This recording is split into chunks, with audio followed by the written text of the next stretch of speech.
What's up, everybody? Coach Ceelo here, and welcome to episode 23. Wow. Of the No Bullshit Six-Figure Sales Podcast. And today we are doing something very, very special because this is part of a mini-series that I'm calling the WooWoo of Sales. So today we're going to be talking about the dark side of the force. So yeah, the dark side of the force, the dark side of sales. And what we're going to do is we're going to start by piggybacking on what we talked about originally, right? So originally we did our first one. The first of the mini-series was on the power of belief. Then we built on that about being in the zone. So let's piggy off of being in the zone. We already know what being in the zone is. We know how important it is.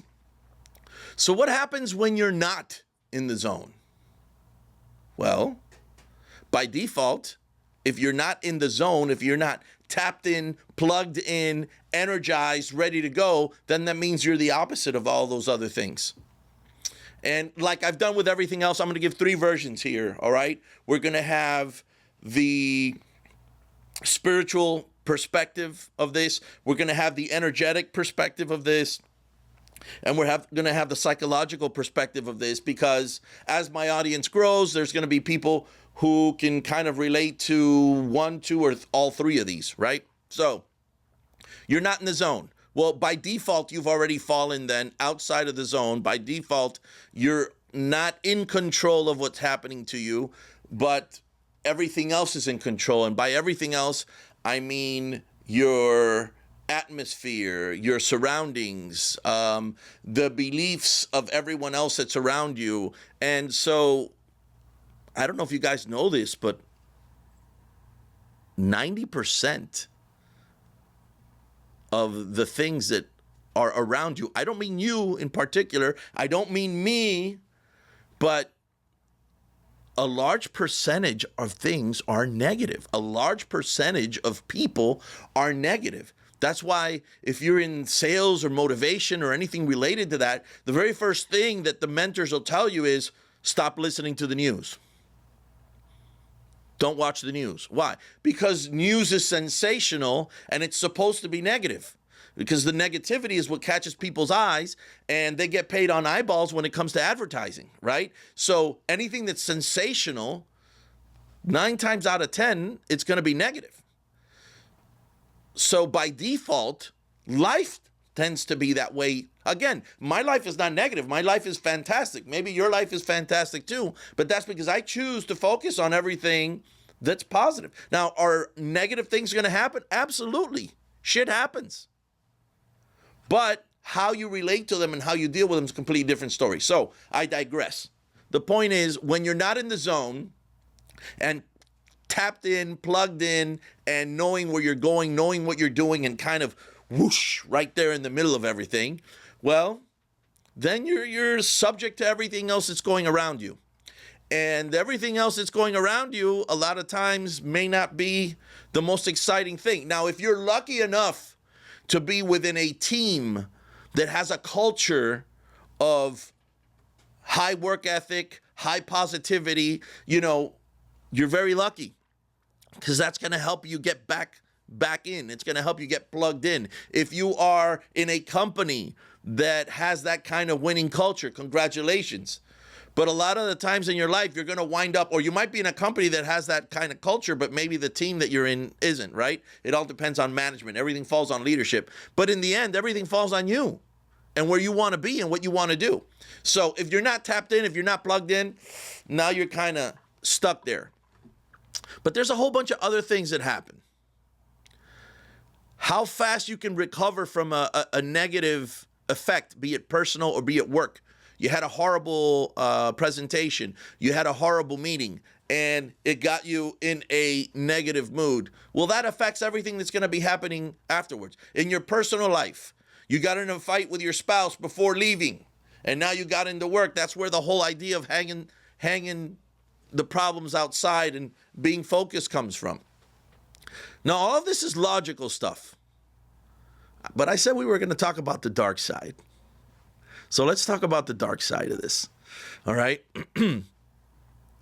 Guys, I said in one of my prior podcasts that a lot of salespeople don't believe in this stuff.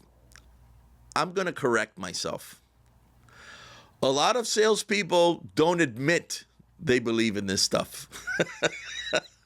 But it's been my experience over the years, and I've got a few under my belt, that salespeople, the grand majority of them are superstitious. Now, a lot of them won't believe it. They won't admit it, is what I meant to say. A lot of them won't admit it because some of them, especially the ones with the big egos, feel that showing that is kind of showing weakness. So, kind of like, I'm so good, I don't need anything else. But when the shit hits the fan and they're having a bad week, or they're on one of those negative rolls, negative tears, where they're on one of those bad streaks, that's when you start seeing them do all kinds of weird shit. And to be honest, guys, whether you believe in it or not doesn't matter. What matters is that you believe that whatever you're doing is going to make things better. Okay? So that's what I mean about the dark side of the force, is that, well, if energetically you believe in energy and you believe in auras and stuff, well, each person is their own aura, right? And so no matter how much you do and what you do to protect yours, okay, mine is solid. I'm pumped up, I'm plugged in, I'm ready to go, I'm good. I am ready. The minute that you start going into rooms with other people, or even through a Zoom presentation with someone else, you are now bumping with someone else's aura. And so there's many auras that you're going to be bumping into. There's a lot of energy that you're going to be mixing with. One is the customer themselves, which, by the way, you've got to control. You've got to integrate and either overpower or integrate so that you've got control of that situation, right? But the other is all of your coworkers and their perceptions and their beliefs. See, I am a believer of an abundance mindset, but not everybody has that kind of belief. You should, because it's true. There's enough out there for everybody. I'm making six figures. There's no reason why you can't make six figures. And me making six figures does not take away from your six figures. Oh, but no, it's not the same, because if we're in the work environment, then, if you're getting better leads or not, that's bullshit. Yes, it happens in sales. People get fed. If it was your business, wouldn't you feed people too? Think about it. If somebody has a higher likelihood of making you more money, would you not give that person more leads or better leads so they continue to make you more money? It's numbers. Men lie, women lie, numbers don't lie, right? But if you start selling even the harder leads, guess what? Now all of a sudden, you're earning your share of those wins. And now you become somebody who should also get better leads and get more ups, or however you want to call it, right? But anyway, you've got the negativity of other people who've got that scarcity mindset, and they're like, oh, here he comes again. This guy's killing it. Now they're going to give him all the leads. That's throwing negativity on you. You ever heard of the evil eye? My Latinos, my Cubans, my Italians, my Albanians, my Europeans, come on. My Mediterranean people, everybody has some kind of concept or something of the evil eye. What is the evil eye? The evil eye is when people, because of their thoughts, their mind, their negativity, all of that stuff, starts affecting you. And it could be on purpose, like saying, damn, I hope he doesn't get this one, or I hope the person cancels on him. And that's like more overt. But there's also a covert part of it to where it's more like they don't necessarily wish bad on you, but they're starting to get negative, like thinking, well, why does everything happen to him and not to me? And why does that always work out with them and not with me? And that creates a negativity that starts making things, it affects you. And there's, throughout history, there are millions of ways of dealing with the evil eye. For those of you that don't believe in this, just stick with me because I'll talk about the other ways of looking at this, all right? But, you can go as far back as like the Eye of Horus. People use that as some type of amulet or some type of protection. You've got the eyes of Saint Lucia, which are the two little eyes that people wear as like a charm around their neck. You've got that one eyeball. Some people wear a red string on their left hand. Some people will carry all kinds of trinkets and stuff, or a silver dollar in their pocket. It doesn't matter. Cubans will wear. There's a black rock. I think in English they call it jet. In Portuguese they call it azeviche, and the Cubans and the Spaniards call it azabache. And it's a black rock. It kind of almost looks like a disco ball. It's got a bunch of angles around it, but it's circular. And people will wear it around their neck, and then they'll usually encase it within gold, so it looks beautiful. It's like a nice charm, but it's literally a charm, though, to prevent evil eye. When little kids are born, first thing Cubans do is they pin one of those on their child because, so many people come by and say, oh, what a beautiful little girl, what a beautiful little boy. And, people, they want to make sure it does, that those are with good intentions and there's not any bad intent. Anyway, bottom line is that energy gets affected when energy comes into contact with other energy. Remember how I was talking about energy bubbles and how they collide and they come together? And so whichever one is stronger is usually the one that takes control. And so if you believe in that stuff and you're on a negative tear or rip or streak, however you want to think about it, then if you did something that you believe gets rid of that, you're like, okay, now I can move on. Let's go. I'm ready to rock. I got rid of that negativity. And how do some other people get rid of it? They'll go in the sea and they'll just take a bath in the sea, in seawater, right? Or when they take a bath, they'll add like some kind of cologne like that, kind of like the afterbath cologne or whatever. Some of that in there. Some people even put some flowers in there, and they'll take a bath with that. And I want you to think about that. Let's go scientifically a second. Remember how I was saying that it's been proven that our thoughts are electrical impulses, and it goes out a certain amount. It actually gets projected outside of our body a little bit. All right, I don't know the exact amount or whatever, but if that happens, well, that means you've got a sphere around you anyway. And that gets affected negatively and positively because everything is either electrical or magnetic in this world. Common sense, right? So even taking a cold shower and standing under cold water, hey, that's the biggest trend right now is, doing these ice dunks and ice baths and all that, right? Even doing that can clear up all that negativity. Now, again, talking dark side of the force, and I went into the woo-woo, right into the spiritual, and some of the energetic as well. But psychologically, just think about it in terms of attitude. You walk into a place and some people are negative, whether they're telling you or not, you can tell. And deep down inside, subconsciously, we know. Somebody's got a shit face or they're looking at you sideways. You may not even be looking at them, but subconsciously, you're picking that up. That affects you.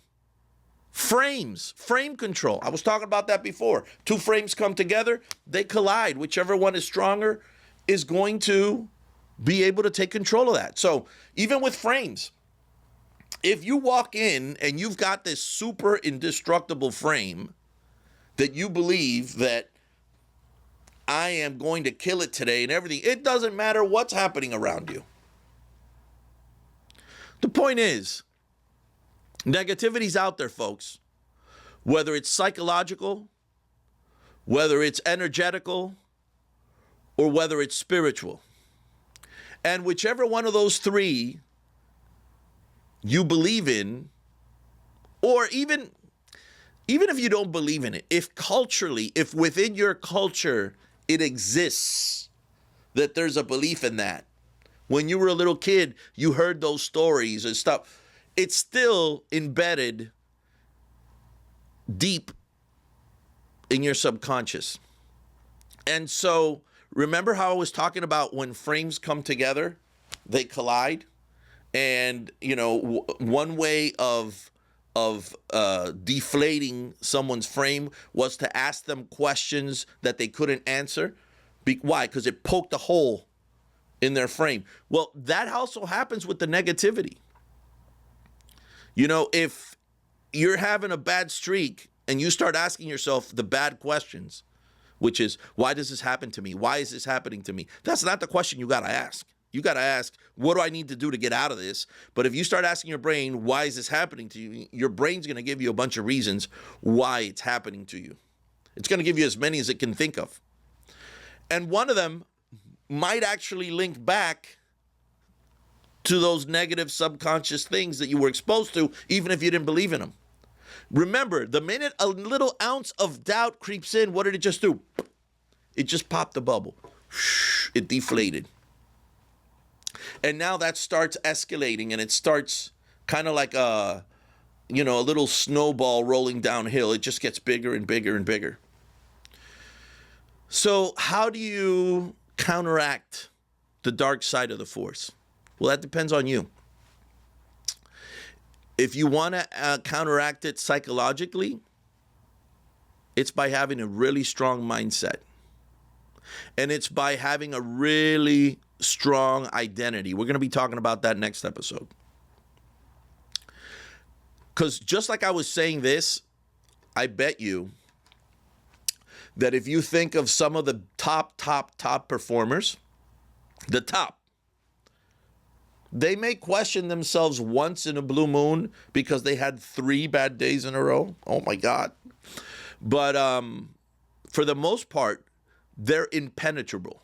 And so that's how you've got to have your mindset. You got to have it impenetrable. But you also have to have a routine so that when things aren't going your way, you can get yourself back to being impenetrable. If you're an energy person and you believe in auras and energetics and stuff like that, well, then do things that cleanse your aura. Like I said, go to the beach and go in the water. If you don't live by seawater, go in the river. The colder, the better. If it's cold water, you know, you don't have any access to any of that. Get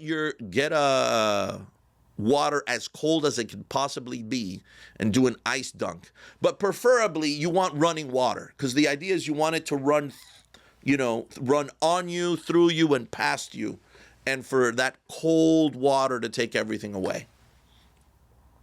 Maybe even put a little